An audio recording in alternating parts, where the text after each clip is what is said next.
Two Bears, One Cave has become the most out of touch with reality show. For a while it was just an extra show for these two to do that they didn't care about. Most of the episodes were done weeks in advance, and most of the time it's just Bert talking over Tom.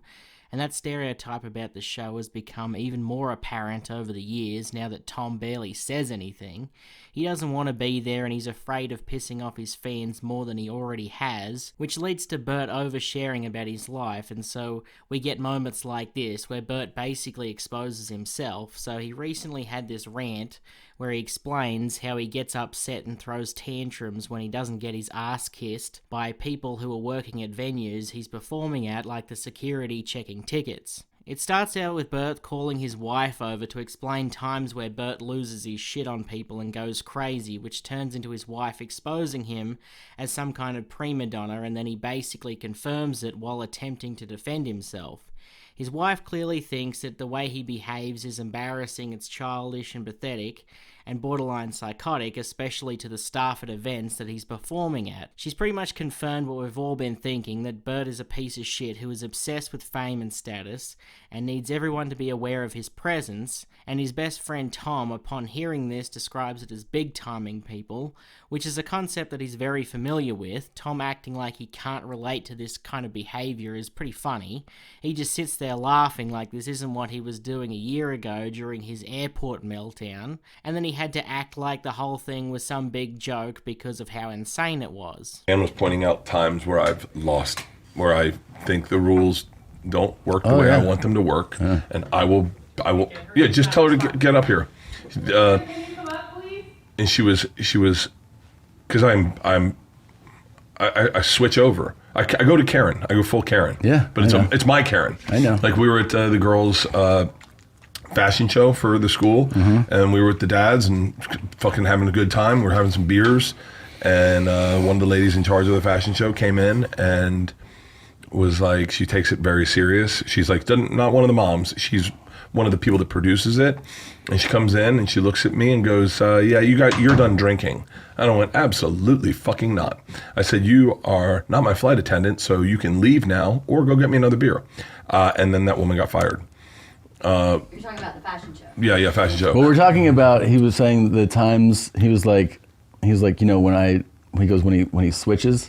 I was talking about when we were in Vegas and the lady was like, yeah, you can't sit here, you got to sit there. Oh, it's not very pretty. Well, he was saying when he goes from fun, jovial guy to like... Fuck yourself guy? Yeah. And I said, oh, I've seen it. I've been there for it. And he goes, Leanne has a list. And I go, I'm sure it's longer than mine. Yeah. So he wanted to bring you up. For my list? Just give me a good one and I'll tell Tom, I'll defend myself. Anytime you're told no for access to an area. That's anytime. Oh, yeah, that's Fill right. in the blank. That's called big time in walk people. Here. You can't walk here. I can't let you in here. Anybody in an arena who's been told who he is. And Oh, hold on. have Stop a it. Hang on. Oh, I remember. Light them up. Like in such a way that I go. No. That's not fair. That is fair. That's not fair. You can say, hey, this is my show without being like, go fuck yourself. I don't say go fuck yourself. You come pretty close. I don't say go fuck yourself. No, hold on. It's an embarrassing attitude. It's not. Hold on, it embarrasses Tom. me. This is a big mistake. Borderline diva-ish. Okay. All right. I mean, I think Mariah Carey has similar stories. I understand. Okay, listen. I understand everyone right now is hearing this, and they're ready for me to spin out. And I am not the hero in this story. I need you to stop and pause, and I need you to remember that you liked me originally. So let me be my hero for a second. Okay? Are you going to give us a humility speech? It's not a humility. She knows you so well. It's fucking exhausting. It's exhausting. Okay, I'll tell you the very last show we did. So I did a 2-year arena run. Now there's every morning. I don't need to tell this to you, but I'm telling this to anyone listening. Every morning you pull into the arena, your team goes in and they have a meeting with the staff, with the security, with everyone that runs the venue. Yep. Here's how today is going to work. Everyone will have passes except for one guy. He will probably be shirtless in shorts and barefoot walking around. He is Bert. This is what he looks like. There's a picture of him everywhere. So when he goes to walk, he will not have a lanyard on. He will not be wearing a lanyard. So just giving you a heads up, when you see that guy, it is the artist. Now, let's just be fair. if you are working in an arena, you maybe want to know who the artist is that's performing in that arena that evening. So the very last show I did, I go walking in to go to the gym. I just had my workout clothes on and no shirt, and white dude maybe didn't get accepted into the police academy, lights me up. Hey, whoa, I need to see your pass. And I went, I'm actually good. I'm the artist. No. Everyone needs a pass. I go, that's when I switch. That was a quick switch. That was a quick switch, though. See the jowl shake that happened, though? Yeah. See the jowl shake? Shut up, Leanne. So, you know, Just shut, we're Leanne, in the next stratosphere, the jowl shake, and you're like, oh, shit, back up. You switched quick, though, on this guy. I did. Yeah. It didn't really get there. And I wasn't done. No, yeah. That's one. Let's see, is there another one? His wife knows that nothing pisses Bert off more than him not getting recognised, and so the second that someone asks to see Bert's ID at an event that he's performing at, he thinks that the guy is trying to light him up and fuck with him because they should know who he is. So he switches immediately and becomes aggressive with the person who is just doing their job, something that Bert wouldn't understand because he's never worked a day in his life. Hang on, that guy did not know who I was. But by the way, I'm paying him. If I'm paying you, treat me with a little bit of respect. That's all I ask. A little bit of respect. Or give me the same respect, and this is what I said, and maybe this is a wild statement. Give me the same amount of respect that you would expect every artist to get. If Whitney Houston walked in, no, that's a bad example. If J-Lo walked in, you would know it's J-Lo. You'd be like, oh, hey, how you doing? I don't need to see your land. Have a great show. He also has this weird idea that when he's using a venue's facilities or staff or whatever, that he's their boss, and that they should treat him like one, even though they work for the venue and not him. He's got so many wires twisted in his brain that he just thinks that he has control over everyone wherever he performs. People need to treat him like one, so when you hear how he is around his fans, it's because he's obsessed with status.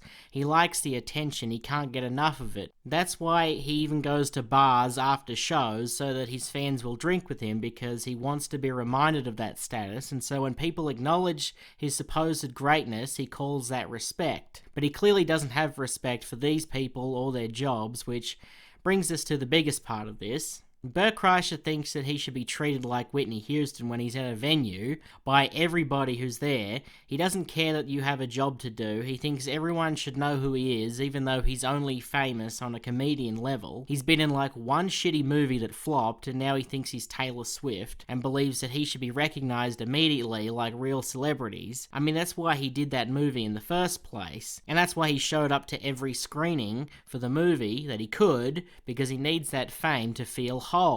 It's not just that he wants recognition, he also wants that recognition to allow him to get around the rules like a bigger celebrity would be able to do without it being a big deal, kind of like when Dave Chappelle smoked indoors during his Mark Twain acceptance speech. He wants that kind of power. He thinks he's Ray Liotta in Goodfellas, getting to go through the kitchen in a fancy restaurant and get the best seat in the house. He thinks he's being mistreated for being treated the way anyone at a venue would be. You show your pass and you go do what you were there to do, like everyone else does, and keep it moving. When you have a big rant like this, where you're going to look crazy for saying that this is a big deal, and I assume he knows that, so you'd think that this was something that happens all the time to him, for him to get this mad about it. But no, he explains that this kind of thing happens almost never, yet he has to make a big deal about it every time that it does. So what's the problem? Yeah. And by the way, 98% of the time I walk into a venue, that is how I am dealt with. There's people who are bigger than him who make way more money that this happens to way more often, and they don't freak out about this like he does. Now, this isn't the craziest story ever or anything. I mean, this is what you should expect from guys like Bert, whose entire existence revolves around being an attention seeker.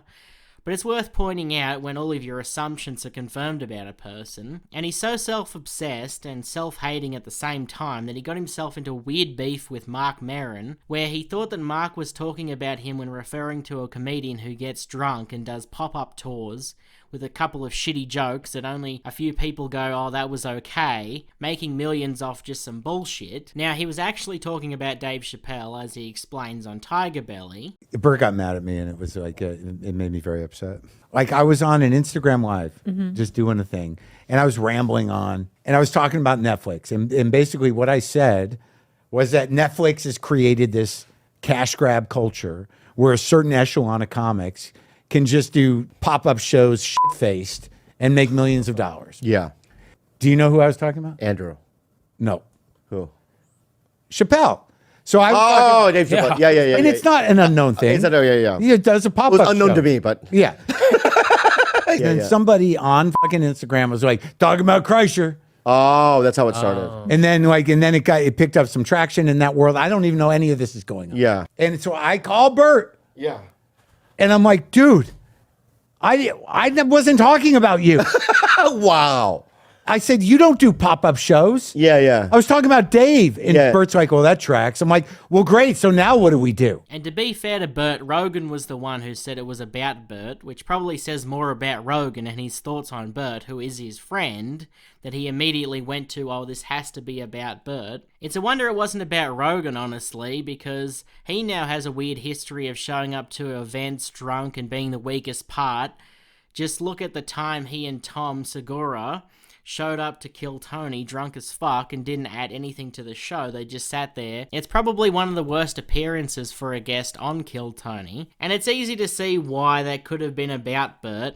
He's known for getting drunk and having forgettable material, and if you were a gambler and you had to put money on who he was talking about, you'd have to put money on it being Bert.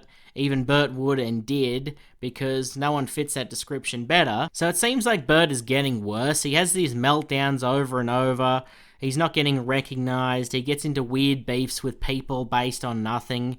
And then when you combine that with his meltdown over ordering food for people at a bachelor party a year ago, which freaked out other comedians, they thought he was crazy. Joe List took a while, which is fine. And Joe DeRosa and I were kind of breaking his balls, and we were not treating Joe List. We were a little insensitive to how Joe List felt in that moment.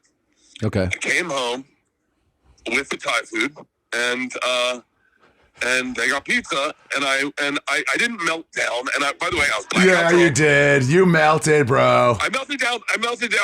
Okay, I definitely melted down. Hold on. I melted down. I self-corrected. Or you know I self-corrected. Okay. Hold on. I love when he starts telling a lie and then realize, oh, someone knows the facts. You know I Fuck. self-corrected. Doesn't it just seem like this guy might be regressing, like he's becoming an even bigger child, which we all knew he was, but with the bonus of thinking he deserves fame and deserves his status? I don't know, you tell me.